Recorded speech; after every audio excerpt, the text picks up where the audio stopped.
My name is Vanessa Perez, and I teach middle school computer classes, which include everything from keyboarding, online news media, digital citizenship, HTML, and CSS. My grant history comes from my first year in the classroom, coming in where my computers were 10 years old. We had a mini disc camera, $9, and that was it. So as time went on, I was bringing more and more of my own equipment into the classroom, and my students were getting really discouraged by what they had to work with. So finally, I got fed up and was like, I'm going to start writing grants so we can start getting some equipment and modernizing. I don't actually remember what my very first grant was. I think it was a Lawton Public School Foundation grant. So like a local foundation that would only take grant applications from people who worked for that district. And I just kind of read over the application. It was pretty short. They wanted to know what project I wanted, what my budget would be. I think the budget was under $2,000, and I just submitted and heard back a few months later. I was not intimidated when I wrote my first grant, because the worst that could happen was then I'd not receive any money and I would be back where I started. I also have a writing background. I have it from studying English in college, so I wasn't nervous at all about writing persuasively or writing consistently and concisely. I was more concerned with, I really need this money, so I had to take the leap. I believe my first grant was accepted. I've had pretty good luck with that. Since then, I have had some declines, but I just usually keep rolling with it. I find grants through a lot of Google searches. There are grant searching engines that you can pay for, but I try to stay away from those. I haven't had any trouble finding them through alternate or free means. There are some Twitter accounts that you can follow too, and I'm on some mailing lists. I also will just straight up ask people, hey, I'm interested in this. Do you know of any funding sources? To get help with writing my grants, I usually talk it out with a couple people and try to get some ideas.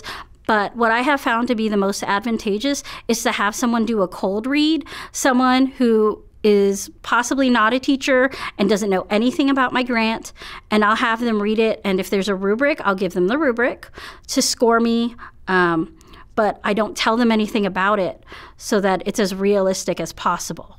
I have been a grant reader now, and so from being on the other side, I've really learned the importance of knowing who you're writing for, like knowing, okay, I'm going to write this to a corporation, or knowing I'm going to write this to teachers. And these are people who specifically want something with an environmental spin or something with a STEM spin, and then tailoring my grant to that. My district has the rule that if we apply for a grant, that we cannot apply for one that requires matching funds. So like if Company B was like, okay, we'll give you $5,000 for your project, but your school has to also come up with $5,000. That's not going to happen.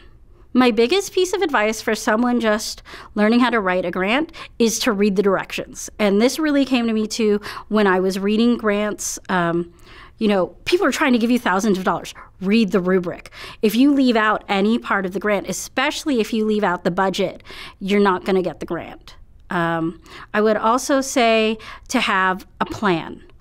I average over $10,000 a year for my class now through grants, and that's just for my class. But the way that I do it is not always through, I get a $10,000 grant. Usually I get a $5,000 grant, a $7,500 grant, and then I fill in with other smaller grants that are several $100s.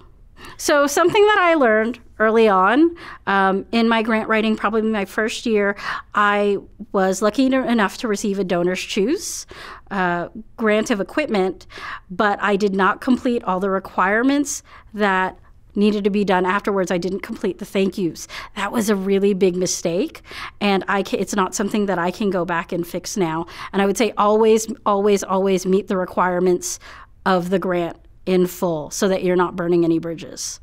Even if you do not have a background as a writer, and you're not very comfortable as a writer, I would tell you that since you work at a school, you have writers. You have people who are trained in writing, teaching writing, editing writing at your school, and you need to take advantage of them, because what I've learned is that if you have a grant that is compelling and there's another grant that is equally compelling, the one that is better written is going to be the one that's chosen. So I feel like that should be obvious.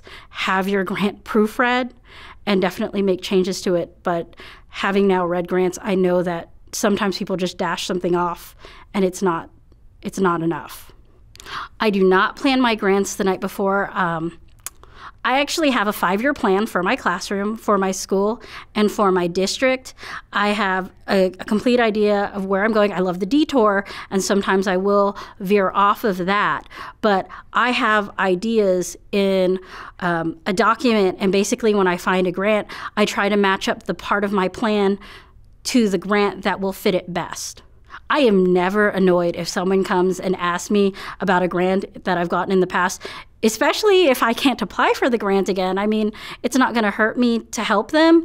Often I will tell them, hey, do you want a copy of the grant that I wrote? I can't guarantee that it'll get you a grant, but you can see what I did, if that'll help you.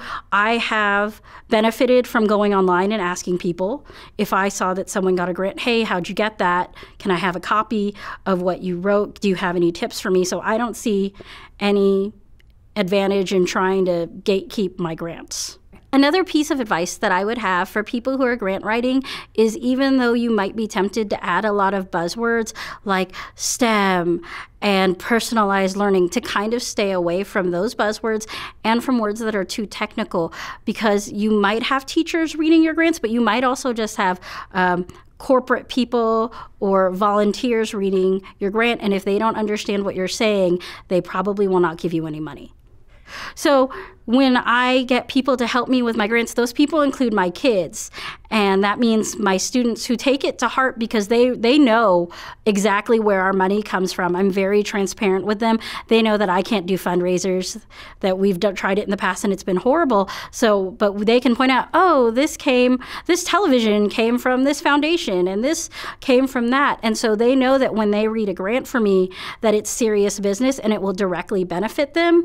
And they are also very good at being blunt and telling you, this doesn't make sense, this makes sense, or hey, this is a better idea. I've had kids come up with really, really great, ingenious ideas for grants.